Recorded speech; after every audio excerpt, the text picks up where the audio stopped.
Hey guys, അപ്പോൾ ഇന്ന് നമ്മൾ ചെയ്യാൻ പോകുന്ന മൂവി 2014 ഒരു ക്രൈം ത്രില്ലർ മൂവിയായിട്ട് പുറത്തിറങ്ങിയ next time I will aim for the heart എന്ന് പറഞ്ഞിട്ട് ഒരു വേറെ ലെവൽ ഒരു റിയൽ സ്റ്റോറി അടിസ്ഥാനമാക്കി എടുത്തിട്ടുള്ള ഒരു മൂവിയാണ് നമ്മളിന്ന് എക്സ്പ്ലെയിൻ ചെയ്യാൻ പോകുന്നത്. അപ്പോൾ ഒരു റിയൽ സ്റ്റോറി എന്ന് പറയുമ്പോഴത്തേക്കും അതിലെന്താ വലിയ ഇൻട്രസ്റ്റ് എന്ന് നിങ്ങൾ ചിലപ്പോൾ ചിന്തിക്കുന്നുണ്ടാവും. പക്ഷെ അങ്ങനെയല്ല, നമ്മളൊരു സിനിമ കാണുമ്പോൾ അതിലെങ്ങനെയായിരിക്കും ട്വിസ്റ്റ് ത്രില്ലർ എല്ലാം കൂടി മിക്സ് ആയിട്ട് അതുപോലെ തന്നെയാണ് ഈ ഒരു മൂവി കണ്ടു തരുമ്പോൾ. ഫ്രാൻസിലെ 1978 മുതൽ 79 വരെ ഒരു കില്ലർ സ്ത്രീകളെ മാത്രം കണ്ടുപിടിച്ച് അവരെ തോക്ക് ഉപയോഗിച്ച് ഷൂട്ട് ചെയ്ത് കൊല്ലാണ്. പക്ഷെ ആ ഒരു കില്ലർ ആരാണെന്ന് ഫ്രാൻസിലുള്ള പോലീസുകാർ മൊത്തമായിട്ട് അന്വേഷിച്ചിട്ടും ആ ഒരാളെ കണ്ടുപിടിക്കാനും കഴിയുന്നില്ല. ഓരോ തവണ പോലീസ് പ്ലാൻ ചെയ്തിട്ട് അവനെ പിടിക്കാൻ ശ്രമിക്കുമ്പോഴെല്ലാം ആ ഒരു സമയം പോലീസിന്റെ കയ്യിൽ നിന്ന് വരെ അവൻ രക്ഷപ്പെട്ടു പോകുന്നു. ഇതിനെല്ലാം പ്രധാനപ്പെട്ട ഒരു കാരണമുണ്ട്. അതെന്താണെന്ന് മനസ്സിലാക്കുമ്പോൾ തന്നെ ഈ ഒരു മൂവിയുടെ ത്രില്ലിങ് നിങ്ങൾക്ക് സ്റ്റാർട്ട് ചെയ്ത് തുടങ്ങും. അത്ര ഇൻട്രസ്റ്റിംഗ് ആയിട്ടുള്ള ഒരു മൂവിയാണ്. അതുകൊണ്ട് നിങ്ങൾ ആദ്യം മുതൽ അവസാനം വരെ സ്കിപ്പ് ചെയ്യാതെ കാണാൻ ശ്രമിക്കുക. അതേപോലെ തന്നെ മറക്കാതെ നമ്മുടെ ഈ ഒരു ചാനലും കൂടി സബ്സ്ക്രൈബ് ചെയ്ത് വെച്ചേക്കുക. അപ്പൊ ഇനി ഞാൻ കൂടുതലായിട്ടും പറഞ്ഞ സമയം കളയുന്നില്ല, നമുക്ക് നേരെ സ്റ്റോറിയിലേക്ക് പോകാം.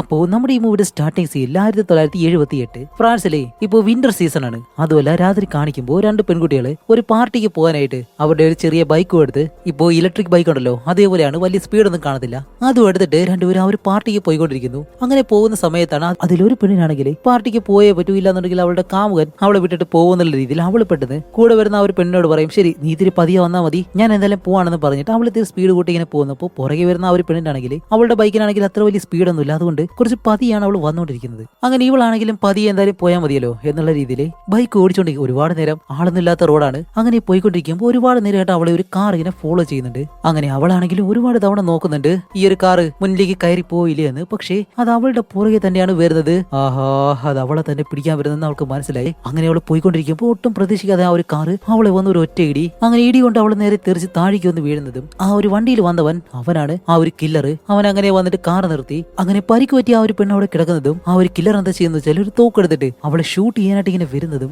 അതിന് മുന്നേ തന്നെ അവന്റെ പുറകെ മറ്റൊരു കാർ ഇങ്ങനെ വരുന്നു. അപ്പൊ ആ ഒരു കാറിന്റെ വെളിച്ചം കണ്ടിട്ട് അവൻ പെട്ടെന്ന് ഇനി ഇവിടെ നിന്ന് കഴിഞ്ഞാൽ എന്തായാലും പ്രശ്നമാവും, അതുകൊണ്ട് കാർ എടുത്തിട്ട് അവൻ അവിടെ നിന്ന് പോവുകയും ചെയ്യുന്നു. അങ്ങനെ ആ ഒരു കില്ലർ കാർ ഓടിച്ചുകൊണ്ട് പോകുന്ന അതേ സമയത്ത് കാറിന് മുന്നിലായിട്ട് നല്ല പൊട്ടലും വീണിട്ടുണ്ട്. അതേപോലെ തന്നെ ആ ഒരു പെണ്ണിനെ ഇടിച്ച രക്തം എല്ലാം പറ്റിയിട്ടുണ്ട്. അങ്ങനെ അവൻ എന്താ ചെയ്യുന്ന വെച്ചാൽ കാറ് ആളൊന്നും ഇല്ലാത്ത ഒരു സ്ഥലത്തേക്ക് കൊണ്ട് നിർത്തിയിട്ട് എന്തായാലും പോലീസ് നാളെ ഈ ഒരു കാർ കണ്ടിട്ട് എന്തായാലും ഇത് പരിശോധിക്കും. അതുകൊണ്ട് അവന്റെ വിരലടയാളം അവൻ ആ കാറിൽ എവിടെയൊക്കെ തൊട്ടിട്ടുണ്ടോ ആ ഒരു ഭാഗമെല്ലാം നല്ല രീതിയിൽ തുടച്ച് വൃത്തിയാക്കി. അതുമല്ലാതെ അവൻ മറ്റൊരു കാര്യം കൂടി ചെയ്യുന്നുണ്ട്. ഇനി ആരെങ്കിലും ഈ ഒരു കാറിനടുത്തേക്ക് വന്ന് അതിന്റെ ഡോർ തുറന്നു കഴിഞ്ഞാൽ അത് പൊട്ടിത്തെറിക്കുന്ന രീതിയിൽ സെറ്റപ്പ് ചെയ്ത് വെച്ചിട്ടാണ് അവൻ പോകുന്നത്. അങ്ങനെ അത് കഴിഞ്ഞ് അവൻ നേരെ റൂമിലേക്ക് ചെന്നിട്ട് ഇന്ന് ചെയ്ത ആ ഒരു കാര്യത്തെ ആലോചിച്ച് വലിയ രീതിയിൽ ടെൻഷൻ ഒന്നും അടിക്കാതെ നേരെ പോയി കിടന്ന് സമാധാനമായിട്ട് കിടന്ന് ഉറങ്ങാണ്. അങ്ങനെ അത് കഴിഞ്ഞ് ഇപ്പോൾ അടുത്ത ദിവസം ആവുന്നത് ആ ഒരു കില്ലർ ഇപ്പോൾ ഒരു ജോലിക്ക് പോകാനായിട്ട് ഇങ്ങനെ ഒരുങ്ങിക്കൊണ്ടിരിക്കുകയാണ്. എന്തായാലും ഇവന്മാര് രാത്രി സമയത്ത് ആളില്ലാത്ത സമയത്തെല്ലാം ഇതേപോലെ പരിപാടികൾ ഒപ്പിക്കുമെങ്കിലും എല്ലാവർക്കും എന്തായാലും ഒരു ജോലി കാണും. അങ്ങനെ ആ ഒരു കില്ലർ ഒരുങ്ങി തീരുന്നതും അവന്റെ ജോലി എന്താണെന്ന് ഇപ്പോഴാണ് നമുക്ക് മനസ്സിലാവുന്നത്. സത്യം പറഞ്ഞാൽ അവനൊരു പോലീസുകാരനാണ്. അതും ഫ്രാൻസിലെ ആ ഒരു സമയത്ത് ഈ പോലീസിൽ തന്നെ ഒരു സ്പെഷ്യൽ ഫോഴ്സ് ഉണ്ട്. അവരായിരിക്കും കൂടുതലായിട്ട് ആയുധങ്ങളെല്ലാം കൈകാര്യം ചെയ്യുന്നത്. അതിലുള്ളതാണ് ഈ ഒരു കില്ലറും. അപ്പോൾ മറ്റുള്ളവരെ രക്ഷിക്കേണ്ട ഒരു പോലീസുകാരൻ തന്നെ ഇതേപോലെ ഒരു സൈക്കോ കില്ലറായി മാറിക്കഴിഞ്ഞാൽ എങ്ങനെ ഉണ്ടാവും? അപ്പൊ ഇതുപോലെയുള്ളവർ തന്നെ ഇനിയിപ്പോ പോലീസുകാർ തന്നെ ഇവിടെ പോയി പിടിക്കാനാണ്. അങ്ങനെ അവൻ ഒരുങ്ങി കഴിയുന്നതും ഇന്നലെ നടന്ന സംഭവങ്ങളൊന്നും അവന് വലിയ കാര്യമൊന്നുമല്ല. അതുകൊണ്ട് തന്നെ അവൻ ഒരുങ്ങി റെഡി ആയിട്ട് നിൽക്കുന്നതും അവനെ കൊണ്ടുപോകാനായിട്ട് അവരുടെ ആ ഒരു ഡിപ്പാർട്ട്മെന്റിൽ നിന്ന് ഒരാളിങ്ങനെ വരുന്നു. അങ്ങനെ അവിടെ നിന്ന് വെളിയിലേക്ക് ഇറങ്ങി ആ ഒരു കാറിലേക്ക് കയറുമ്പോൾ ഈ ഒരു ഡിപ്പാർട്ട്മെന്റിൽ തന്നെ ചേർന്ന കില്ലർ ഉൾപ്പെടെ ഈ ഒരു 4 പോലീസുകാരും കൂടി ചേർന്ന് റൗണ്ടിന് പോവാണ്. അപ്പോഴാണ് ഇവരുടെ വാക്കി ടോക്കിയിൽ ഇന്നലെ ഒരു കാർ കാണാതെ പോയി, അതിപ്പോ മറ്റൊരിടത്ത് പാർക്ക് ചെയ്തിട്ടേക്കാണ്, അതെന്താണെന്ന് പോയി അന്വേഷിക്കാനായിട്ട് പറയുന്നതും ഇവർ 4 പേരും നേരെ ആ ഒരു സ്പോട്ടിലേക്ക് ചെന്ന് നോക്കുമ്പോൾ നമ്മുടെ കില്ലർ ഇന്നലെ എടുത്തുകൊണ്ട് വന്ന ആ ഒരു കാർ തന്നെയാണിത്. അങ്ങനെ ഇവർ 4 പേരും അവിടേക്ക് ഇറങ്ങി. പക്ഷെ ഇവർ വന്ന് നോക്കുമ്പോഴത്തേക്കാണ് കാണാതെ പോയ കാറിന്റെ നമ്പർ വേറെയാണ്. പക്ഷെ ഈ ഒരു കാറിലുള്ളത് വേറെ നമ്പർ. എന്താണെന്ന് വെച്ചാൽ നമ്മുടെ കില്ലർ ഈ ഒരു കാർ മോഷ്ടിച്ചുകൊണ്ട് പോയിട്ട് അവന്റെ കയ്യിലുള്ള ഫേക്ക് ആയിട്ടുള്ള ഒരു നമ്പർ പ്ലേറ്റ് വെച്ചിട്ടായിരിക്കും ആ ഒരു കാർ അവൻ യൂസ് ചെയ്യുന്നത്. അതേപോലെ തന്നെയാണ് ആ ഒരു പോലീസുകാർ അവിടെ വന്ന് നോക്കുമ്പോഴത്തേക്കും നമ്പർ മാറിയത് കൊണ്ട് ഇവർക്ക് ഇപ്പൊ എന്താണെന്ന് അറിയാൻ വയ്യ. കാരണം അവിടുന്ന് വിളിച്ച് പറഞ്ഞത് ഒരു നമ്പർ, ഇവിടെ കിടക്കുന്നത് വേറൊരു കാറ്. ശരി എന്തായാലും കാറിനടുത്തേക്ക് പോയി നോക്കാന്ന് പറഞ്ഞിട്ട് കാറിന്റെ മുന്നിലേക്ക് വന്ന് നോക്കുമ്പോഴത്തേക്കും കാറിന്റെ ആ ഒരു ഗ്ലാസ് പൊട്ടിയിട്ടുണ്ട്. അതേപോലെ തന്നെ അതിൽ രക്തവും പറ്റിയിട്ടുണ്ട്.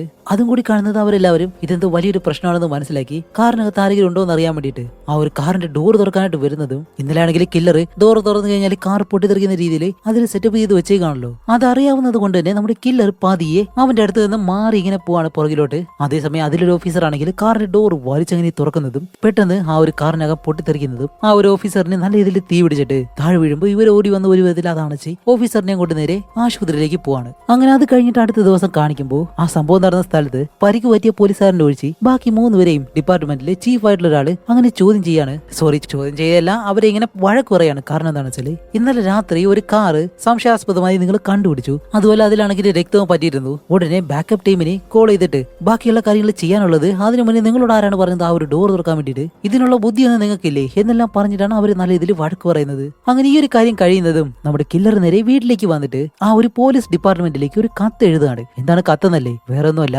ഇന്നലെ രാത്രി ഒരു പെണ്ണിനെ പരിക്കേറ്റ അവസ്ഥയിൽ നിങ്ങൾ കണ്ടുപിടിച്ചില്ലേ, ആ ഒരു പെണ്ണിനെ കാർ ഇടിച്ച് കൊല്ലാനായിട്ട് ശ്രമിച്ചത് ഞാനാണ്. അതേപോലെ തന്നെ ആ ഒരു കാറിന്റെ നമ്പർ പ്ലേറ്റ് മാറ്റി അത് പൊട്ടിത്തെറിക്കുന്ന രീതിയിൽ ആളില്ലാത്ത ആ ഒരു സ്ഥലത്തേക്ക് കൊണ്ടിട്ടതും ഞാനാണെന്ന് പറഞ്ഞിട്ട്, കില്ലറിന്റെ പേരെന്ന് പറയത്തില്ല, ഇത് ചെയ്തത് ഞാനാണെന്ന് മാത്രം ഇങ്ങനെ എഴുതി. ഇതിനെല്ലാം കാരണം എന്താണെന്നറിയോ? എനിക്ക് ഒരാളെ കൊല്ലുന്നത് അത്രയ്ക്ക് ഇഷ്ടമാണ്. ഒരാളെ കൊന്നു കഴിഞ്ഞാൽ മാത്രമേ എനിക്ക് ഒരു സമാധാനം ഉണ്ടാവത്തുള്ളൂ. അതുകൊണ്ട് ഇതൊരിക്കലും ഞാൻ നിർത്താൻ പോകുന്നില്ല. എനിക്ക് അത്ര ഇഷ്ടമുള്ള ഒരു കാര്യം ഞാൻ വീണ്ടും തുടർന്നുകൊണ്ടേയിരിക്കും. നിങ്ങളെ കൊണ്ട് കഴിയുമെങ്കിൽ എന്നെ പിടിക്കും എന്ന് പോലീസിനെ തന്നെ വെല്ലുവിളിക്കുന്ന ഒരു രീതിയിൽ ആ ഒരു കത്ത് എഴുതി അയക്കുകയും ചെയ്യുന്നു. അങ്ങനെ ആ ഒരു ലെറ്റർ അയച്ചതിന് ശേഷം ഈ ഒരു സൈക്കോ കില്ലർ എന്താ ചെയ്യുന്നതെന്ന് വെച്ചാല്, ഇതാണ് നമുക്ക് ഒട്ടും സമ്മതിച്ചു കൊടുക്കാൻ പറ്റാത്ത ഒരു കാര്യം. എന്താണെന്ന് വെച്ചാല്, അവൻ വീടിനകത്ത് വസ്ത്രങ്ങളൊന്നും ഇടാതെ അങ്ങനെ നിന്നിട്ട് ഒരു മുള്ളു ചെടിയെടുത്ത് തന്റെ ശരീരത്തിലേക്ക് സ്വയം ഇങ്ങനെ അടിച്ചിങ്ങനെ വേദനിപ്പിക്കുന്നു. ഈ അടിക്കുന്നതോടെ അവൻ നിർത്തുന്നില്ല. തന്റെ ആ ഒരു ശരീര ഭാഗങ്ങളെല്ലാം മുറിഞ്ഞതിന് ശേഷം അവിടേക്ക് ഉപ്പുവെള്ളം ഉണ്ടല്ലോ അതും എടുത്ത് ഇങ്ങനെ ഒഴിച്ചു കൊടുക്കുന്നു. എന്നിട്ട് ആ ഒരു വേദന സഹിക്കുകയും ചെയ്യുന്നു. ഇങ്ങനെ ചെയ്യാൻ കാരണം എന്താണെന്ന് വെച്ചാല്, ഇവൻ എപ്പോഴെല്ലാം ഒരാളെ കൊല്ലാൻ തോന്നുന്നു, ഒരു പക്ഷേ അയാളെ കൊല്ലാൻ ശ്രമിച്ച് അത് കഴിഞ്ഞില്ല എന്നുണ്ടെങ്കിൽ അവൻ സ്വയം അവനെ വേദനിപ്പിക്കും. അങ്ങനെ അവന് തോന്നുന്ന ആ ഒരു കാര്യത്തെ അവൻ അടക്കി നിർത്താൻ വേണ്ടിയിട്ടാണ് ഇങ്ങനെയെല്ലാം ചെയ്യുന്നത്.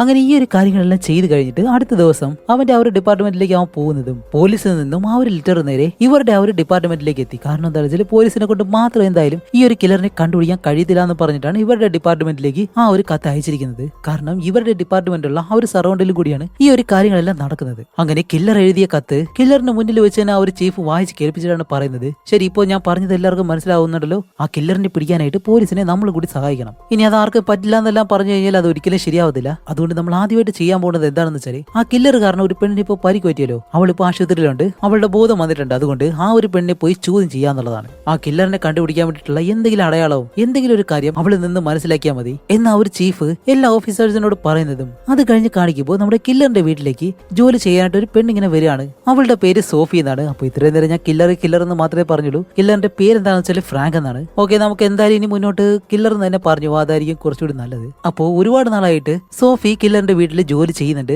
പക്ഷെ അവനാണെങ്കിലോ ഇതുവരെ അവളോട് മോശമായിട്ടൊന്നും പെരുമാറിയിട്ട് പോലുമില്ല. കാരണം എന്താണെന്ന് വെച്ചാൽ, അവന് അവളോട് ചെറിയൊരു ഇഷ്ടമുണ്ട്. ഇപ്പൊ തന്നെ കാണിക്കുമ്പോൾ അവൾ അകത്തേക്ക് കയറി വരുന്ന സമയത്ത് സോഫിക്ക് ഇഷ്ടമുള്ള ഓഡിയോ ക്യാസറ്റും മറ്റു കാര്യങ്ങളെല്ലാം അവൾക്ക് ഗിഫ്റ്റ് ആയിട്ട് ഇങ്ങനെ കൊടുക്കുകയെല്ലാം ചെയ്യുന്നു. അങ്ങനെ അടുത്ത സീനിൽ കാണിക്കുമ്പോൾ മറ്റൊരു പോലീസുകാരനായിട്ട് നമ്മുടെ കില്ലർ നേരെ ആശുപത്രിയിലേക്ക് ചെല്ലുകയാണ്. എന്നിട്ട് അവൻ തന്നെ ഉപദ്രവിച്ച് ആ ഒരു പെണ്ണിന്റെ അടുത്തേക്ക് ചെന്നിട്ട്, നിന്നെ ആരാ കൊല്ലാൻ ശ്രമിച്ചത്, ആ ഒരു കില്ലറിന്റെ മുഖം നീ കണ്ടിരുന്നോ എന്നെല്ലാം അവളെ കൊല്ലാൻ ശ്രമിച്ച ആ ഒരാൾ തന്നെ ചോദിക്കുകയാണ്. അതുമല്ല, ഇത്രയൊക്കെ കാര്യങ്ങൾ ചെയ്തിട്ട് അവൻ ചെയ്യുന്ന മറ്റൊരു കാര്യം എന്താണെന്നറിയോ, അവൾക്ക് കുറച്ച് ധൈര്യം കൊടുക്കാൻ വേണ്ടിട്ട് അവളുടെ കൈ പിടിച്ചുകൂടി സംസാരിക്കുന്നു. നീ എന്തെങ്കിലും ഒരു ക്ലൂ അവനെ പറ്റി പറഞ്ഞു കഴിഞ്ഞാൽ അവനെ പിടിക്കാനായിട്ട് ഞങ്ങൾക്ക് എന്തായാലും എളുപ്പമായിരിക്കും എന്നല്ല ഇങ്ങനെ പറയുന്നതും, എന്തോ ഭാഗ്യത്തിന് ആ ഒരു പെണ്ണ് അന്ന് ആ ഒരു കില്ലറിന്റെ മുഖം നല്ല ഇതിൽ കണ്ടില്ലായിരുന്നു. അതുകൊണ്ട് എന്തായാലും നമ്മുടെ കില്ലറിന് ഇനി അങ്ങോട്ട് ഒരു പ്രശ്നം ഉണ്ടാവത്തില്ല. അങ്ങനെ അത് കഴിഞ്ഞിട്ട് നമ്മുടെ കില്ലർ നേരെ അവന്റെ അച്ഛനും അമ്മയെ കാണാനായിട്ട് പോവാണ്. അപ്പോൾ നമ്മുടെ കില്ലറിനാണെങ്കിൽ അച്ഛൻ, അമ്മ, പിന്നെ ഒരു സഹോദരൻ, ഇങ്ങനെ ഇവർ മൂന്നുപേരും ചേർന്നിട്ടുള്ള ഒരു കുടുംബമാണ്. അതുമല്ല, ഒരു കാടിനടുത്തായിട്ടുള്ള ഒരു ഭാഗത്താണ് ഇവർ താമസിക്കുന്നത് തന്നെ. അതുകൊണ്ട് തന്നെ ഇടയ്ക്കിടയ്ക്ക് നമ്മുടെ കില്ലർ ഇവരുടെ അടുത്ത് ഈ ടൈം സ്പെൻഡ് ചെയ്യാനായിട്ട് വരും. അതുമല്ല, അവന്റെ സഹോദരനാണെങ്കിൽ അവൻ അത്ര ഇഷ്ടമാണ്. അതുകൊണ്ട് വീടിനടുത്തുള്ള ആ ഒരു കാടിനകത്തേക്ക് അവനെ കൊണ്ടുപോയി ഒരുപാട് നേരം അവിടെയും സമയം ചെലവഴിക്കും.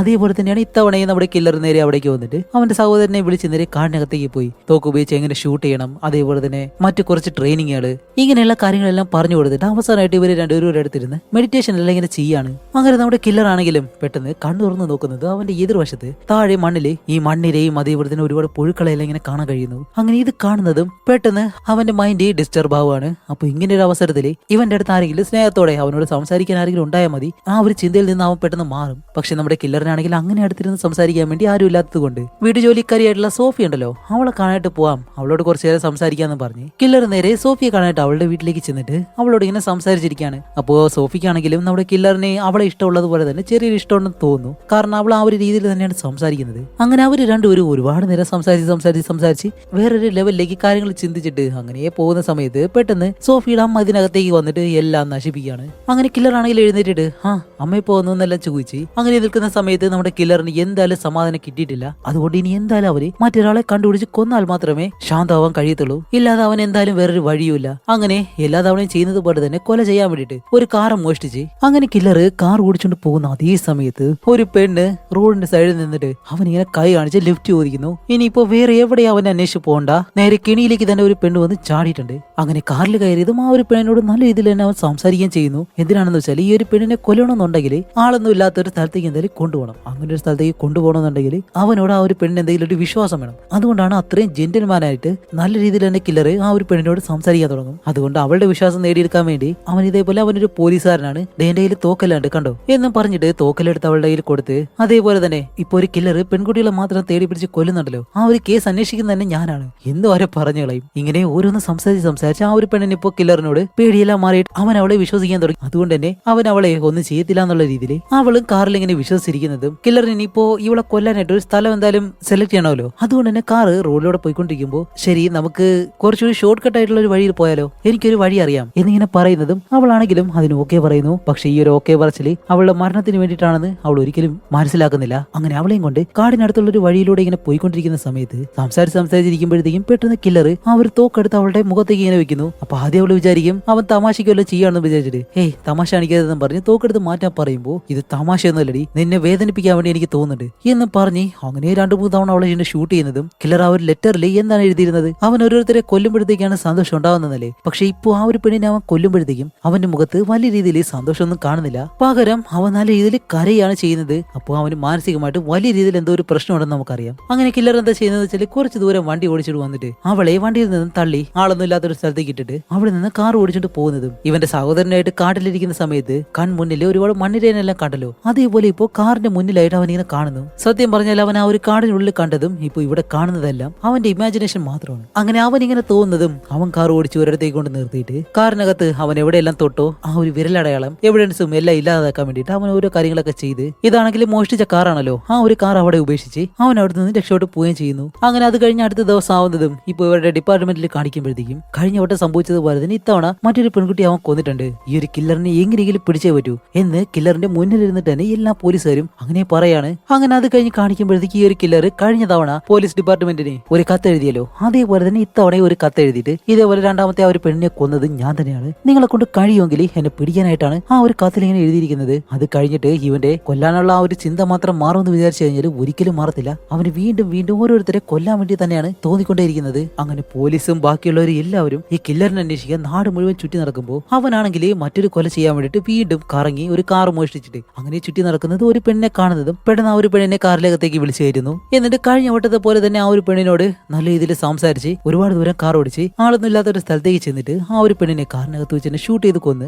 അവളെ ആ ഒരു വഴിയിൽ തള്ളിയിട്ടിട്ട് അവൻ അങ്ങനെ പോകുന്നതും ഇവിടെയാണ് ഒരിക്കലും പ്രതീക്ഷിക്കാത്ത ഒരു കാര്യം സംഭവിക്കുന്നത്. കില്ലർ ആ ഒരു പെണ്ണിനെ കാറിൽ നിന്ന് തള്ളിവിട്ട് കുറച്ചു മുന്നിലേക്ക് കാർ ഓടിച്ചുകൊണ്ട് ഇങ്ങനെ പോകുന്നതും അവന്റെ പുറകിൽ കാണിക്കുമ്പോഴത്തേക്കാണ് ഇപ്പൊ മറ്റൊരു ട്രക്ക് ആ ഒരു വഴിയെ വന്നുകൊണ്ടിരിക്കുന്നു. അതുമല്ല കില്ലർ തള്ളിവിട്ട ആ ഒരു പെണ്ണിനുണ്ടല്ലോ, അവൾക്ക് എന്താണ് സംഭവിച്ചെന്ന് അറിയാൻ വേണ്ടി ആ ഒരു ട്രക്കിന്റെ ഡ്രൈവർ താഴേക്കിറങ്ങി ഇങ്ങനെ നോക്കുന്നതും ഇത് കണ്ട കില്ലറിനെ ഒട്ടും ശരിയാവത്തില്ല. കാരണം ഇതിനു മുന്നേ എല്ലാ ഓരോ കാര്യങ്ങൾ ചെയ്യുമ്പോഴും അവൻ ഇതേപോലെ ഒരു ബുദ്ധിമുട്ടും ഇല്ലായിരുന്നു, എല്ലാ കാര്യങ്ങളും നല്ലതുപോലെയാണ് ചെയ്ത് തീർത്തിട്ട് അവൻ പോയിരുന്നത്. പക്ഷെ ഇത് വലിയൊരു പ്രശ്നമാവും, അതുകൊണ്ട് ഇത്തവണ എന്തായാലും രക്ഷോട്ട് പോകാൻ കഴിയത്തില്ല, അവൻ എന്തായാലും പോലീസ് പിടിക്കും. അതുപോലെ ഇപ്പോ പകലും കൂടിയാണ്. അങ്ങനെ ഇത് കാരണം അവൻ പേടിച്ച് ഗിയർ എല്ലാം നല്ല ഇതിൽ മാറ്റി നല്ല സ്പീഡിന് കാർ അങ്ങനെ ഓടിച്ചോട്ട് പോകുന്നു. അതുപോലെ റൗണ്ടിൽ നിന്ന് ഒരു പോലീസുകാരന്റെ മുന്നിലൂടെ കാർ നിർത്താതെ ഇങ്ങനെ പോകുന്നതും ആ പോലീസുകാരനായാലും തന്റെ മുന്നിലൂടെ ഒരു കാർ ഇങ്ങനെ പാസ് ചെയ്ത് പോയിട്ടുണ്ട്, നല്ല സ്പീഡാണെന്നെല്ലാം പറഞ്ഞിട്ട് എല്ലാ പോലീസുകാരോടും വിളിച്ച് പറയുകയും ചെയ്യുന്നു. അതുമല്ലാതെ ആ ഒരു പോലീസുകാരൻ കില്ലറിന്റെ പുറകെ തന്നെ കാർ ഓടിച്ചിട്ട് അവനെ ഫോളോ ചെയ്ത് ഇങ്ങനെ പോവുകയും ചെയ്യുന്നു. അപ്പൊ വേറെ വഴിയില്ല, മുന്നിലോട്ട് ചെന്നാലും പോലീസാണ്, പുറകിലും പോലീസ് ഉണ്ട്. അതുകൊണ്ട് അവൻ പെട്ടെന്ന് അടുത്തുള്ള ഒരു വയൽ വഴിയെ കാർ ഇങ്ങനെ ഓടിച്ചോണ്ട് പോകുന്നതും അവിടെയാണെങ്കിൽ ഒരുപാട് ചെളിയൊക്കെ അല്ലേ, അതുകൊണ്ട് തന്നെ കാറിന്റെ ടയർ പെട്ടെന്ന് ചെടിയിൽ താഴുകയും ചെയ്യുന്നു. അതുകൊണ്ട് കാർ അവിടെ നിന്ന് എടുത്തുകൊണ്ട് പോകാനും കഴിയുന്നില്ല. അപ്പൊ എന്തായാലും അവനെ പോലീസ് ഫോളോ ചെയ്ത് ഇവിടേക്ക് വരും, അതിന് മുന്നേ തന്നെ ഇവിടെ നിന്ന് രക്ഷോട്ട് പോയേ പറ്റൂ. അതുകൊണ്ട് എല്ലാ വട്ടവും ചെയ്യുന്നത് പോലെ തന്നെ കാറിനകത്ത് അവൻ എവിടെയൊക്കെ തൊട്ടിട്ടുണ്ടോ അങ്ങനെയുള്ള കാര്യങ്ങളെല്ലാം തുടച്ച് വൃത്തിയാക്കി ആ ഡോർ ഉൾപ്പെടെ വിരലടയാളം എവിടെയൊക്കെ ഉണ്ടാവോ എല്ലാം തുടച്ച് വൃത്തിയാക്കി കില്ലർ അവിടെ നിന്ന് അടുത്തുള്ള കാടിനകത്ത് ഇങ്ങനെ ഓടിക്കയറാണ്. പക്ഷെ അതേ സമയം തന്നെ ഒരുപാട് പോലീസ് ഇപ്പൊ അവിടേക്ക് വന്നു. അതേപോലെ തന്നെ അവരോടൊപ്പം ഒരു പോലീസ് ഡോഗും ഉണ്ട്. അങ്ങനെ കാർ മൊത്തം നല്ല ഇതിൽ മണപ്പിച്ചിട്ട് ആ ഒരു ഡോഗ് എന്താ ചെയ്യുന്നത് വെച്ചാല് കില്ലറിനെ ഫോളോ ചെയ്ത് അവന്റെ പുറകെ തന്നെ പോവാണ്. അപ്പൊ നമ്മുടെ കില്ലർ ആണെങ്കിൽ കുറെ ചെടികൾ കൂടി നിൽക്കുന്ന ഒരിടത്തേക്ക് ഒളിച്ചിരിക്കുന്നു. പക്ഷെ ഈ ഒരു ഡോഗ്സ് അവന്റെ പുറകെ വരുന്നത് കൊണ്ട് എന്തായാലും അവര് രക്ഷപ്പെട്ട് പോകാൻ കഴിയില്ല എന്ന് അവന് മനസ്സിലായി. പക്ഷെ മറ്റൊരു കാര്യമുണ്ട്, പോലീസുകാർ എത്രയൊക്കെ ശ്രമിച്ചിട്ടും ഈ ഒരു കില്ലറിനെ പിടിക്കാൻ കഴിയാത്തത് എന്തുകൊണ്ടാണെന്ന് വെച്ചാല് ആ ഒരു കില്ലറും ഒരു പോലീസുകാരനായതുകൊണ്ടാണ്. കാരണം പോലീസുകാർ എങ്ങനെ എങ്ങനെയാണ് ചിന്തിക്കുന്നതെന്ന് അവന് മനസ്സിലാക്കാൻ കഴിയുമല്ലോ. അതുകൊണ്ട് തന്നെ ഇവരേതൊക്കെ രീതിയിൽ അന്വേഷിക്കുമെന്ന് അവൻ അറിയാം. അതുകൊണ്ട് ഇത്തവണ നമ്മുടെ കില്ലർ എന്താ ചെയ്യുന്ന വെച്ചാൽ അവിടെ നിന്ന് ഓടി ഓടി അവസാനം ഒരു പുഴയുടെ അടുത്തേക്ക് ചെല്ലും. എന്നിട്ട് ആ ഒരു പുഴയിലേക്ക് ഇറങ്ങി അതിനൊരു വശത്തായിട്ട് ഈ മുളങ്കാമ്പോട്ട് അതിങ്ങനെ എടുത്ത് അത് വായിലേക്ക് വെച്ച് വെള്ളത്തിനടിയിലേക്ക് താഴ്ന്നിരിക്കും. അപ്പൊ അതുവഴി ശ്വാസം വെളിയിലേക്ക് വിടാനും കഴിയും. അങ്ങനെ ഈ ഒരു പോലീസ് നായിക്കാണെങ്കിലും വെള്ളത്തിലേക്ക് ഇറങ്ങി ഒന്നും കണ്ടുപിടിക്കാൻ കഴിയാത്തത് കൊണ്ട് ഇവരെല്ലാവരും ഈ ഒരു പോലീസുകാരെല്ലാം അവിടെ ഒരുപാട് നേരം അന്വേഷിച്ച് രാത്രി ആവുന്നത് വരെയും അവിടെ എല്ലാം അന്വേഷിച്ച് അവിടെ നിന്ന് പോകുന്നതും അത്രയും നേരം തന്നെ നമ്മുടെ കില്ലറും വെള്ളത്തിനടിയിൽ ഒളിച്ചു തന്നെ ഇരിക്കും. അവർ പോയതിനു ശേഷം അവിടെ നിന്ന് രക്ഷോട്ട് പോവുകയും ചെയ്യുന്നു. അങ്ങനെ അവിടെ നിന്ന് രക്ഷോട്ട് പോകുമ്പോഴത്തേക്കാണ് ഇത്തവണ എന്തായാലും അവൻ പോലീസിന്റെ കയ്യിൽ നിന്ന് രക്ഷോട്ടും അങ്ങോട്ട് നടക്കാൻ പോകുന്ന കാര്യങ്ങൾ എന്തൊക്കെയാണെന്ന് കില്ലറിന് അറിയത്ത് പോലുമില്ല. അങ്ങനെ അടുത്ത ദിവസം കില്ലർ നേരെ സ്റ്റേഷനിലേക്ക് വന്നിരിക്കുന്ന സമയത്താണ് അടുത്തുള്ള പോലീസുകാർ എന്തോ ഒരു കാര്യം പറയുന്നത് കേൾക്കുന്നതും ആഹാ അവന് നെഞ്ചങ്ങനെ ഇടിക്കാൻ തുടങ്ങി. അങ്ങനെ എന്താണ് അവർ പറയുന്നതെന്ന് വെച്ചാല് നമ്മളിപ്പോ അന്വേഷിച്ചുകൊണ്ടിരിക്കുന്ന ആ ഒരു കില്ലറില്ലേ അവനെ പിടിക്കാൻ കഴിയാത്തതിന്റെ കാരണം എന്താണെന്ന് വെച്ചാൽ ഒന്നുകിൽ അവനൊരു പോലീസുകാരനായിരിക്കണം, ഇല്ലാന്നുണ്ടെങ്കിൽ നമ്മുടെ ഡിപ്പാർട്ട്മെന്റിൽ തന്നെ ജോലി ചെയ്യുന്ന ഒരാള്. അപ്പൊ ഈ ഒരു കാര്യം ഇത്ര ഷുവർ ആയിട്ട് ഇവർ പറയാൻ കാരണം എന്താണ് എന്ന് ചോദിക്കുമ്പോഴത്തേക്കാണ് അവർ പറയുന്നത് കില്ലർ ഓരോ തവണയും ഓരോ കൊലപാതകം ചെയ്തിട്ട് ഒരു ലെറ്റർ എഴുതി വിടുമല്ലോ, ആ ഒരു ലെറ്റർ വായിച്ചു നോക്കുമ്പോഴത്തേക്കാണ് അതിനകത്തുള്ള കൈയക്ഷരം ഈ പോലീസുകാർ അതേപോലെ തന്നെ നമ്മുടെ ഡിപ്പാർട്ട്മെന്റിൽ തന്നെ ജോലി ചെയ്യുന്നവരും ഈ റിപ്പോർട്ട് എഴുതുമ്പോഴത്തേക്കും അതിലെഴുതുന്ന ഒരു ശൈലിയുണ്ട്. ആ ഒരു ശൈലിയിലാണ് അവൻ ആ ഒരു കത്ത് എഴുതിയിട്ടുള്ളത്. അത് വെച്ചിട്ടാണ് ഒന്നുകിൽ പോലീസിൽ ഇല്ലാന്നുണ്ടെങ്കിൽ നമ്മുടെ ഡിപ്പാർട്ട്മെന്റിൽ ആ ഒരു കില്ലർ ഉണ്ടായിരിക്കുന്നത് എന്ന് നമ്മൾ സംശയിക്കുന്നത് എന്നിങ്ങനെ പറയുന്നതും വല്ല കാര്യം ഉണ്ടായിരുന്നു. ആരെങ്കിലും കൊന്നിട്ട് അടങ്ങി ഒതുങ്ങി ഇരിക്കാനുള്ളത് ആവശ്യമില്ലാതെ ലെറ്റർ എഴുതിയിട്ട് ഇപ്പൊ കില്ലർ തന്നെ പെടുന്ന അവസ്ഥയായി എന്ന് സത്യം പറഞ്ഞാൽ നമ്മൾ തന്നെ ചിന്തിച്ചു പോകും. പക്ഷേ ഇതിലും വലിയൊരു കാര്യം എന്താണെന്നറിയോ, നമ്മുടെ കില്ലർ അവിടെ നിന്ന് രക്ഷപ്പെട്ടു പോകാൻ ശ്രമിക്കുന്ന അതേ സമയത്ത് ആരോ ഒരാൾ എവിടെ നിന്നോ നമ്മുടെ കില്ലറിനെ കണ്ടു. അതുകൊണ്ട് തന്നെ അവൻ കില്ലറിന്റെ രേഖാചിത്രം അവിടെ ഇവിടെ എല്ലാം വെച്ച് പറഞ്ഞ് ആ ഒരു രേഖാചിത്രം വരപ്പിക്കുകയും കൂടി ചെയ്തിട്ടുണ്ട്. ആഹാ ഇനിയാണ് ഒന്നര അങ്ങനെ അത് കാണാൻ പോകുന്നത് നമ്മുടെ കില്ലറിനെയും അതേപോലെ തന്നെ ആ ഒരു രേഖാചിത്രവും അടുത്ത് വെച്ച് നോക്കിക്കഴിഞ്ഞാല് രണ്ടുപേരും ഒരേപോലെ തന്നെ ഇരിക്കും. പക്ഷെ ഇത്രയൊക്കെയായിട്ട് ഈ ഒരു മേലധികാരിക്കും ബാക്കിയുള്ള പോലീസുകാർക്കും അത് നമ്മുടെ കില്ലറാണെന്ന് അവർക്ക് വിശ്വസിക്കാൻ കഴിയത്തില്ല. കാരണം എന്താണെന്ന് വെച്ചാല് നമ്മുടെ കില്ലർ ഇവരുടെ ഒരു ഡിപ്പാർട്ട്മെന്റിൽ അത്രയും പെർഫെക്റ്റ് ആയിട്ടുള്ള ഒരു ഓഫീസറാണ്. ഇതുവരെയും അവന്റെ ഭാഗത്തുനിന്ന് ഒരു പ്രശ്നം ഉണ്ടായിട്ടില്ല. അത്രയും നല്ലൊരു മനുഷ്യനായിട്ടാണ് അവനവിടെ പെരുമാറുന്നത് തന്നെ. ഓക്കെ, ഇത്രയും കാര്യങ്ങൾ പോട്ടെ, ഇനി നടക്കാൻ പോകുന്ന ഒരു കാര്യം പറയുമ്പോഴത്തേക്കും നിങ്ങൾക്ക് അത് വിശ്വസിക്കാൻ കഴിയത്തില്ല. എന്താണെന്നല്ലേ, ഡിപ്പാർട്ട്മെന്റിന്റെ ചീഫ് നമ്മുടെ കില്ലറിനെ മാത്രം പ്രത്യേകം അങ്ങനെ അടുത്തേക്ക് വിളിച്ചിട്ട് അവന്റെ കയ്യിൽ തന്നെ ആ ഒരു രേഖാചിത്രം എടുത്തു കൊടുത്ത് നീ ഈ ഒരു കേസ് അന്വേഷിക്കണം, കാരണം നീയാണ് ഈ ഒരു കാര്യം കറക്റ്റ് ആയിട്ട് ചെയ്യുന്നത്. നിന്റെ കയ്യിൽ ഇപ്പൊ തന്നില്ല ഒരു ഡ്രോയിങ്, അതിനകത്തുള്ളതാണ് നമ്മൾ അന്വേഷിച്ചുകൊണ്ടിരിക്കുന്ന ആ ഒരു കില്ലർ. അതുകൊണ്ട് നീ ഇപ്പൊ എന്താ ചെയ്യേണ്ടതെന്ന് വെച്ചാല് ഈ നാട്ടിലെ എല്ലാ വീടുകളിലും കയറി ഇറങ്ങി ഈ ആളെ എവിടെയെങ്കിലും കണ്ടിട്ടുണ്ടോ ഇല്ലയോ എന്ന് നീ ചോദിച്ച് മനസ്സിലാക്കണം എന്നും പറഞ്ഞ് കള്ളന്റെ കയ്യിൽ തന്നെ താക്കോൽ കൊടുക്കുന്ന രീതി ഉണ്ടല്ലോ, അതേപോലെ ആയിപ്പോയി. അങ്ങനെ നമ്മുടെ കില്ലർ ആണെങ്കിലും വേറെ നിവർത്തിയൊന്നുമില്ലല്ലോ. അതുകൊണ്ട് ആ ഒരു ഡ്രോയിങ്ങും കൊണ്ടുപോയിട്ട് ഓരോ വീടുകളിലും ചെന്നിട്ട് അവിടെയുള്ള ആളിനോട് ഈ ഒരു ഫോട്ടോ കാണിച്ച് ഇയാൾ എവിടെയെങ്കിലും കണ്ടിട്ടുണ്ടോ എന്ന് ചോദിക്കുമ്പോഴത്തേക്കും അവരെല്ലാം നോക്കുമ്പോഴത്തേക്കും നമ്മുടെ കില്ലർ തന്നെയാണ് മുന്നിൽ നിൽക്കുന്നത്. പക്ഷെ അവർക്ക് ഈ ഫോട്ടോയിലുള്ള ആള് നിങ്ങളാണെന്ന് പറയാൻ കഴിയത്തില്ലല്ലോ, കാരണം അവര് പോലീസുകാരന് കൂടിയല്ലേ. അതുകൊണ്ട് അവർക്ക് ആർക്കും അറിയില്ലാന്ന്, രണ്ട് ഫോട്ടോയിലുള്ളത് ഒരാളാണെന്ന് അറിയാമെങ്കിലും അവരൊരിക്കലും അറിയാന്ന് പറയത്തില്ല. അങ്ങനെ ഇപ്പൊ തനിക്കൊരു പ്രശ്നമില്ലാതെ നല്ല രീതിയിൽ തന്നെയാണ് പോയിക്കൊണ്ടിരിക്കുന്നത് എന്ന് നമ്മുടെ കില്ലർ വിശ്വസിക്കാൻ തുടങ്ങും. അങ്ങനെ ഇരിക്കുമ്പോഴത്തേക്കാണ് ഒരു ദിവസം കില്ലർ നേരെ സോഫിയുടെ വീട്ടിലേക്ക് ചെല്ലുമ്പോൾ അവിടെയാണ് മറ്റൊരു ടെസ്റ്റ്. എന്താണെന്ന് വെച്ചാല് വീടിനകത്തേക്ക് കയറി ചെല്ലുമ്പോഴത്തേക്കും സോഫിയുടെ വീട്ടിൽ അവളുടെ ഭർത്താവ് ഇരുന്ന് TV കാണുന്നു. എന്താണെന്ന് വെച്ചാല് അവൾ ആൾറെഡി തന്നെ കല്യാണം കഴിച്ചിരുന്നു. പക്ഷെ ഈ ഒരു കാര്യം നമ്മുടെ കില്ലറിനോട് പറഞ്ഞില്ല. അപ്പൊ അവനിങ്ങനെ ചോദിക്കുന്നതും അവൾ പെട്ടെന്ന് അവനെ കിച്ചണിലേക്ക് വിളിച്ചോണ്ട് പോയിട്ട് എങ്ങനെയെങ്കിലും മറുപടി പറഞ്ഞല്ലേ പറ്റൂ. അതുകൊണ്ട് അവൾ ഒരുപാട് നേരം ഇങ്ങനെ സംസാരിച്ച് സത്യം പറഞ്ഞാൽ എന്റെ ഭർത്താവുമായിട്ട് എനിക്ക് നല്ലൊരു ജീവിതമല്ല, അതുമല്ല അവനെ പറ്റി നിന്നോട് പറഞ്ഞു കഴിഞ്ഞാൽ നീ ഒരിക്കലും എന്നെ സ്നേഹിക്കത്തുമില്ല. കൂടാതെ മറ്റൊരു കാര്യം കൂടിയുണ്ട്, എനിക്ക് നിന്നോട് ഇഷ്ടം തോന്നി തുടങ്ങി. അതുകൊണ്ടാണ് അവനെ പറ്റി ഞാൻ ഒരിക്കലും നിന്നോട് പറയാത്തത്. അതുകൊണ്ട് എന്നോട് നീ ക്ഷമിക്കണമെന്നില്ല ഇങ്ങനെ പറയുന്നതും കില്ലറിനാണെങ്കിൽ എന്തായാലും അവിടെ നിൽക്കാൻ കഴിയത്തില്ല, കാരണം അവളുടെ ഭർത്താവാണെങ്കിൽ അതിനകത്തുണ്ട്. അതുകൊണ്ട് കില്ലർ പറയും ഓക്കെ ശരി, ഇതെല്ലാം ഇപ്പൊ എന്തായാലും പോട്ടെ, ഒരു ദിവസം നീ എന്നോടൊപ്പം ഡിന്നർ കഴിക്കാനായിട്ട് വരണം എന്നും പറഞ്ഞ് സോഫി അവിടെ ആക്കി അവൻ അവിടെ നിന്ന് പോവുകയും ചെയ്യുന്നു. അങ്ങനെ അത് കഴിഞ്ഞിട്ട് ഇപ്പോൾ രാത്രി കാണിക്കുമ്പോൾ നമ്മുടെ കില്ലറും അതേപോലെ തന്നെ മറ്റൊരു പോലീസുകാരനും കൂടി ചേർന്ന് രാത്രി റൗണ്ട്സിന് ഇങ്ങനെ പോയിക്കൊണ്ടിരിക്കുകയാണ്. അപ്പോഴേക്കാണ് ബാക്കി ടോക്കില് ഇതേപോലെ സംശയാസ്പദമായിട്ട് ഒരിടത്ത് ഒരു കാർ ഇങ്ങനെ കിടക്കുന്നുണ്ട്. ഒരുപക്ഷെ അത് കില്ലർ മോഷ്ടിച്ച് ഈ ഒരു സ്ഥലത്തേക്ക് കൊണ്ടിട്ട കാറായിരിക്കാം. അങ്ങനെയാണെങ്കിൽ ആ ഒരു കില്ലർ രാത്രി ഈ ഒരു കാറും എടുത്ത് വേറെ ആരെങ്കിലും കൊല്ലാനായിട്ട് പോകാനായിട്ട് ചാൻസ് ഉണ്ട്. അതുകൊണ്ട് മറ്റാർക്കും സംശയം വരാത്ത രീതിയിൽ നിങ്ങൾ ആ ഒരു കാറിന്റെ അടുത്തായിട്ട് ഒളിച്ചു കിടന്ന് ആ ഒരു ഭാഗം മൊത്തമായിട്ട് നിരീക്ഷിക്കണം. കില്ലർ അവിടേക്ക് വരികയാണെങ്കിൽ അവനെ അപ്പം തന്നെ പിടിക്കണമെന്ന് പറഞ്ഞിട്ട് ഇവരോട് ഇങ്ങനെ പറയുന്നതും കില്ലർ ആ ഒരു ഓഫീസറും ആ ഒരു സ്ഥലത്തേക്ക് ചെല്ലുന്നു. എന്നിട്ട് കാറിനകത്ത് ഒരുപാട് നേരമായിട്ട് അങ്ങനെ ഇരിക്കുകയാണ്. കാറിനകത്ത് ഇരിക്കുന്ന കില്ലറിന്റെ അന്വേഷിച്ചാണ് ഇവര് അവിടെ ഇരിക്കുന്നതെന്ന് ആ ഒരു കൂടെ ഇരിക്കുന്ന ഓഫീസറിന് എന്തായാലും അറിയത്തില്ലല്ലോ. അങ്ങനെ ഇവർ രണ്ടുപേരാണെങ്കിലും ഒരുപാട് നേരം അവിടെ തന്നെ ഇങ്ങനെ ഇരിക്കുന്നു. അപ്പോഴാണ് നമ്മുടെ കില്ലർ പറയുന്നത്, അല്ല ഞാനൊരു കാര്യം പറയട്ടെ, നമ്മൾ എത്ര നേരം ഇനി ഇവിടെ ഇരുന്നാലും ഈ ഒരു കാർ ആരും വന്ന് എടുക്കാൻ പോകുന്നില്ല. അതുകൊണ്ട് ഞാൻ പറയുന്നത് എന്താണെന്ന് വെച്ചാൽ നമുക്ക് രണ്ടുപേർക്കും വീട്ടിൽ പോയിട്ട് റെസ്റ്റ് എല്ലാം എടുത്ത് പതിയെ ഇവിടേക്ക് വന്നാൽ മതി, ഇതൊന്നും വേറെ ആരും അറിയാൻ പോകുന്നില്ല എന്നും പറഞ്ഞിട്ട് അവന്റെ മനസ്സും മാറ്റി ആ ഒരു പോലീസുകാരനെ വിളിച്ച് ഇവരിവിടെ നിന്ന് പോകുന്നു. ആ ഒരു പോലീസുകാരനെ അങ്ങനെ ആ ഒരു ഓഫീസറാണെങ്കിലും നമ്മുടെ കില്ലറിനെ അവന്റെ വീട്ടിലാക്കിയിട്ട് ആ ഒരു ഓഫീസർ അയാളുടെ വീട്ടിലേക്ക് പോകുന്നതും നമ്മുടെ കില്ലർ എന്താ ചെയ്യുന്ന വെച്ചാൽ അവന്റെ പണി തുടങ്ങാൻ പോവാണ്. നേരെ ചെന്നിട്ട് ഒരു ഫേക്ക് ആയിട്ടുള്ള നമ്പർ പ്ലേറ്റും എടുത്ത് അവന്റെ കാറും എടുത്ത് ഇവർ വെയിറ്റ് ചെയ്തിരുന്നല്ലോ ഒരു കാറിനടുത്ത്, ആ ഒരു കാറിന്റെ അടുത്തേക്ക് വന്ന് ആ ഒരു കാറ് അവിടെ നിന്ന് സ്റ്റാർട്ടാക്കി അവൻ മറ്റൊരിടത്തേക്ക് കൊണ്ടുവന്നിട്ട് അവന്റെ കയ്യിലുള്ള ആ ഒരു നമ്പർ പ്ലേറ്റ് ഇല്ലേ, ആ ഒരു നമ്പർ പ്ലേറ്റ് ഈ ഒരു കാറിലേക്ക് വെക്കുന്നു. അങ്ങനെ ഈ ഒരു കാര്യങ്ങളെല്ലാം ചെയ്ത് കഴിഞ്ഞിട്ട് അടുത്ത ദിവസം ആ ഒരു കില്ലറും ആ ഒരു പോലീസുകാരനും ആ ഒരു സ്ഥലത്തേക്ക് വന്ന് നോക്കുമ്പോൾ ഇന്നലെ അവർ കണ്ട കാറില്ല. എന്താണെന്ന് വെച്ചാൽ നമ്മുടെ കില്ലർ ആ ഒരു കാറ് ആൾറെഡി തന്നെ മാറ്റിയിരുന്നു. ഇനിയിപ്പോൾ എന്ത് ചെയ്യും? ചീഫ് അറിഞ്ഞു കഴിഞ്ഞാൽ നമ്മുടെ കാര്യം പിന്നെ നോക്കണ്ട എന്ന് നമ്മുടെ കില്ലറിനോട് ആ ഒരു പോലീസ് ഓഫീസർ പറയുന്നതും കില്ലർ അവനോട് പറയും, ശരി എൻ്റെ കയ്യിലൊരു ഐഡിയ ഉണ്ട്, നമുക്കിപ്പോൾ കാർ എടുത്തിട്ട് ഇവിടെ നിന്ന് പോവാം എന്ന് പറഞ്ഞിട്ട് കില്ലർ ആ ഒരു ഓഫീസറും ഇവരുടെ കാർ പെട്ടെന്ന് തന്നെ അവിടെ നിന്ന് എടുത്ത് നല്ല സ്പീഡിന് ഇങ്ങനെ ഓടിച്ചുകൊണ്ട് പോവാണ്.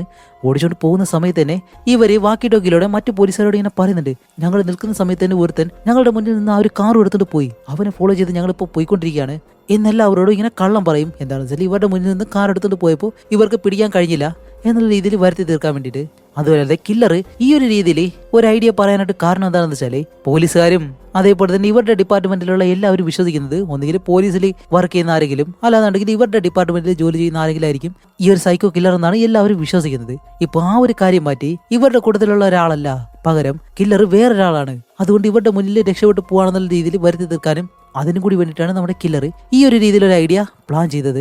അങ്ങനെ നമ്മുടെ കില്ലർ ആണെങ്കിലും നമ്മുടെ മുന്നിൽ തന്നെ ആ ഒരു കാർ ഇങ്ങനെ പോകുന്നുണ്ട്, ഞങ്ങൾ അതിനെ ഫോളോ ചെയ്ത് പോവാണ് എന്തെങ്കിലും ഇങ്ങനെ പറയുന്ന സമയത്താണ് ഇവർ പോകുന്ന റൂട്ടിൽ തന്നെ മറ്റൊരു പോലീസുകാരൻ റോഡ് സൈഡിൽ നിൽപ്പുണ്ടായിരുന്നു. അയാൾ ഈ ഒരു കാര്യം കേട്ടിട്ട് ഇവരെ കാണുമ്പോഴത്തേക്കും അവർ പറഞ്ഞ രീതിയിലാണെങ്കിൽ ഇവരുടെ മുന്നിൽ മറ്റൊരു കാർ വേണം, പക്ഷേ ഇവരുടെ കാറിന് മുന്നിൽ മറ്റൊരു കാർ പോകുന്നില്ല. അതുകൊണ്ട് തന്നെ ഇവർ പറഞ്ഞത് കള്ളമാണെന്നും ആ ഒരു പോലീസുകാരൻ മനസ്സിലാക്കും. അതുകൊണ്ട് തന്നെ ഇവർ രണ്ടുപേരും നല്ല ഇതിൽ പിടുകയും ചെയ്തു. അത് കഴിഞ്ഞ് കാണിക്കുമ്പോഴത്തേക്കും ബാക്കി ഓഫീസർമാരെല്ലാവരും കൂടി ചേർന്നിട്ട് നമ്മുടെ കില്ലർ ഇന്നലെ രാത്രി ആ ഒരു കാർ മറ്റൊരിടത്തേക്ക് കൊണ്ടിട്ടിരുന്നല്ലോ, ആ ഒരു കാർ ഇപ്പോൾ കണ്ടുപിടിച്ചു. പക്ഷെ നമ്മുടെ കില്ലറാണ് ഇത് ചെയ്തതെന്ന് ഇവരിപ്പോഴും കണ്ടുപിടിച്ചിട്ടില്ല.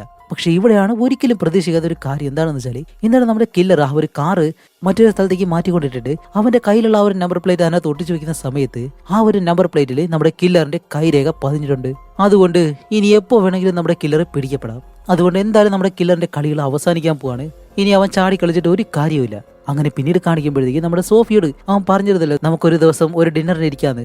ആ ഒരു രീതിയിൽ സോഫിയെ വിളിച്ചിട്ട് ഇവർ രണ്ടുപേരും ഒരിടത്ത് ഇങ്ങനെ കണ്ടുമുട്ടാണ്. പക്ഷെ ഇവിടെയാണ് സോഫി ഒരു തീരുമാനം എടുക്കുന്നത്. നമ്മുടെ കില്ലർ ആരാണെന്ന് പോലും അവൾക്ക് നല്ല രീതിയിൽ അറിയത്തില്ല. അവളിപ്പോൾ പറയുന്നത് എന്താണെന്ന് വെച്ചാൽ അവളുടെ ഭർത്താവിനെ ഉപേക്ഷിച്ചിട്ട് നമ്മുടെ കില്ലറിനെ തന്നെ കല്യാണം കഴിക്കാൻ വേണ്ടിയിട്ടാണ് അവളിപ്പോൾ തീരുമാനിക്കുന്നത്. അങ്ങനെ സോഫി ഒരു കാര്യം അവനോട് പറയുന്നതും കില്ലർ ആണെങ്കിൽ അതിനെ സമ്മതിച്ചിട്ട് കല്യാണത്തിന് മുന്നേ തന്നെ നടക്കേണ്ട കാര്യങ്ങളെല്ലാം നടന്നു കഴിയുകയും ചെയ്യുന്നു. അങ്ങനെ അന്നത്തെ രാത്രിയെല്ലാം കഴിഞ്ഞിട്ട് അടുത്ത ദിവസം ആവുന്നത് നമ്മുടെ കില്ലർ ബാത്റൂമിലേക്ക് പോകുന്ന സമയത്താണ് അവിടെ നമ്മുടെ സോഫി ഇന്നലെ മുടിയെല്ലാം ചെയ്യിട്ട് ചീപ്പ് അവിടെ വെച്ചിരുന്നു, അതിനകത്ത് അവളുടെ മുടിയുണ്ട്.